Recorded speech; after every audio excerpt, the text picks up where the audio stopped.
Greetings all, I am but a man of ill fate. At the tender age of 10, I departed from my homeland with my parents. We journeyed to the land of Japan to seek our fortune. Yet under such turbulent circumstances, our humble venture met its demise. In a grievous mishap at the workplace, my parents perished, alas, in misfortune. Having endured such trials and tribulations, my yearning for a life of peace and joy was shattered like fragile glass. Now, at the age of 30, I stand alone, with no kin beside me in that foreign land. Thus did I resolve to gather my few belongings, and with steadfast heart return to the soil of my forefathers. There I sought the treasured ground, bequeathed by my ancestors. After all, it was the dearest wish of my late parents in their final days. After drifting abroad for over 20 years, to once more set foot in my native village filled my heart with both familiarity and estrangement. I knew not what visage the place now bore, and lo, that very day the heavens wept in torrents. The rain poured ever heavier and heavier, showing not a single thought of ceasing. My garments were drenched through and through. There was nowhere to seek shelter. Thus, gritting my teeth, I pressed onward. After much hardship, I reached the brook by the entrance to the village. Yet the sight before me halted my steps. The floodwaters surged with fury. There was no crossing to wait for the flood to recede. Who could tell how many moons that would take? As the waters grew ever higher, I resolved to brave the river's wrath.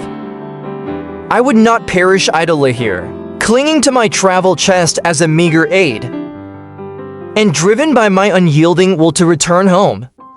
I at last reached the opposite bank, unharmed by fortune's grace. Upon crawling ashore, I dared not linger. Once more I set upon the road. Halfway along my path, I chanced upon a stranger astride a motor steed. His face bore a kindly air. We exchanged a few brief words. I spoke of my plight. He, with seeming warmth, offered to convey me partway. In that moment, gratitude filled my heart. Little did I know, his heart concealed ill intent. As we neared my ancestral home, the small wooden bridge before the temple had already been swept away by the raging flood, leaving no trace behind. At this juncture, both he and I were utterly helpless, with but the strength of two frail men to restore the bridge. Such a task was beyond all hope. Left with no recourse, we could only wait in silence, praying that the floodwaters might soon withdraw. As I pondered upon how to return,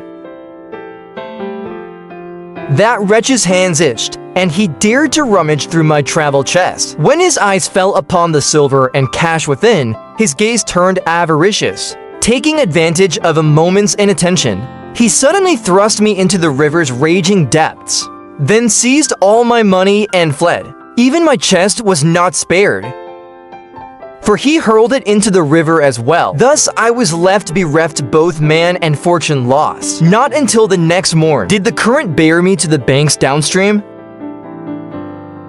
When I awoke, my mind was dazed and my thoughts in disarray.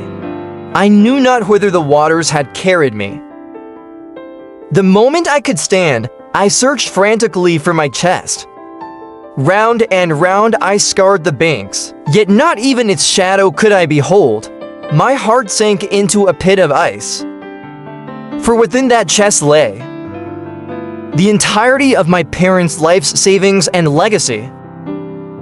When despair was about to consume me, by some mercy of fate, I found the chest at last. I clasped my hands and prayed in silence, hoping the money yet remained within. But when I opened it with trembling hands, my soul turned to ash. Within were but a few tattered garments left behind. Not a single coin remained to my name. All had been swept away by the current. That money, that was the hard-earned fruit of my parents' toil and frugality through their lifetime. In that moment, the heavens themselves seemed to collapse upon me. All hope perished. Even death whispered sweetly in my ear. Yet amidst despair, a thought struck me. I must not yield so easily. I must not let my parents, beneath the 9 springs, despair of their son. They held such boundless hopes for me. I must stand once more, begin anew. I cannot end thus. Yet at that moment, I knew not even where I stood. To speak of finding my way home nigh impossible.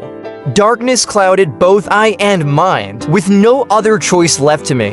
I hefted the empty chest upon my back, and trusting only my instincts, set forth once more toward home. I walked on, not knowing how long I had trudged. Soon my belly began to roar with hunger. I was famished till chest clung to back. My throat burned as though aflame. Passing by a grove of banana trees, I hastened toward it with hope anew. Yet alas, all the bananas were green. Not a single ripe one could be found. At that moment, my heart sank deep. Truly, misfortune itself had opened the gates for me. Ill luck had reached its peak. I then stumbled upon a grove of pomelos. Too starved to take another step, I set my chest by the roadside and slipped into the orchard. There, I gathered a few fallen pomelos to sat my hunger. But who could have foreseen? Just as I replenished my strength, the owner of the orchard arrived. He first spied a chest lying in the middle of the road, and found it most strange. When he came closer, he found me within the grove. Without uttering a single word, he seized his phone and summoned the constables of the local station. The officers arrived with remarkable haste. They spread out and surrounded me. I was trapped before I could even move. I hurried to explain myself, saying I have returned from the land of Laos. My money was stolen upon the road. I am parched and starving, near the end of my strength. I merely picked up the fallen pomelos to eat. There was no intent to steal, I pleaded, yet they refused to heed my words. They insisted on taking me to the station for further inquiry. In my panic, I seized the moment when their eyes turned aside and fled. In haste, I snatched up my travel chest once more. I ran with all the strength I had left, while they gave furious chase behind. The scene was such that even wings could not have saved me. With no path left to flee, I steeled my heart and leapt straight into the river beside the road. To my astonishment, they too plunged in after me. I could not fathom their intent. Had I not merely eaten a few fallen pomelos? Was such relentless pursuit truly warranted? The commotion was, indeed, far too excessive. In the end, I was caught despite all my struggle. They joined forces and pressed me firmly to the ground, then dragged me back to the orchard. There, I seized every chance to plead my case and explain myself earnestly. I told them my venture in Laos had fallen to ruin. On my homeward journey, villains had robbed me of every last coin. Driven by hunger, I had no choice but to act so rashly.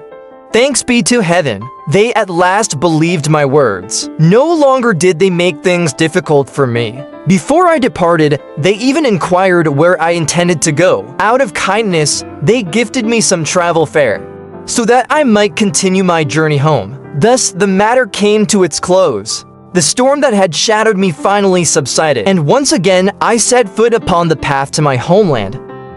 The nearer I drew to my village, the more my heart pounded in unease. It had been 20 long years. I knew not whether the old house of my family still stood. Dear friends, give your humble fellow a mark of support. In the next tale, we shall uncover what awaits within my ancestral home.